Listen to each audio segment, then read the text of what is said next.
হিঙ্গলগঞ্জ ব্লকের বিশপুর গ্রাম পঞ্চায়েতের গৌরেশ্বর নদীর থেকে গঙ্গাবাড়ি নিয়ে শুদ্ধিকরণ করলেন বিজেপি কর্মী সমর্থকরা।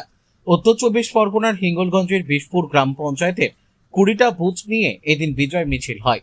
এদিন বিজেপি কর্মী সমর্থকরা গৌরেশ্বর নদী বক্ষ থেকে মালসা করে পবিত্র গঙ্গাবাড়ি নিয়ে সাটিয়ে ঝাঁটা দিয়ে শুদ্ধিকরণ করলেন। বিজেপি কর্মী সমর্থকরা তারা বলেন, দীর্ঘ 34 বছরের বাম জামানার পর 15 বছরের তৃণমূল কংগ্রেসের সরকার অপবিত্র করে গেছে। আমাদের সনাতনী মতে টিএমসি মারা গেছে, তাই গোবর জল গঙ্গাবাড়ি সাটিয়ে শুদ্ধিকরণ করা হয়। তৃণমূলের পালা বদলের মধ্য দিয়ে বিজেপি সরকার ক্ষমতায় এসেছে।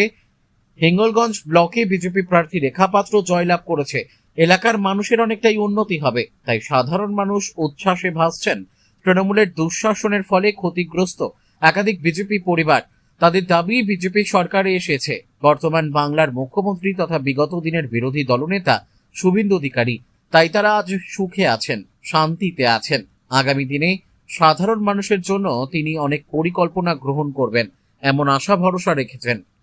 বসিরহাট থেকে প্রদীপ সরকারের রিপোর্ট, বিগ নিউজ বাংলা। অত্যাচার যেসব এগুলো করছিল, গোবর জল দিয়ে আমরা সব শুদ্ধকরণ করেছি। কোথায়? আমাদের বিশপুর। কটা বুথ নিয়ে করলেন?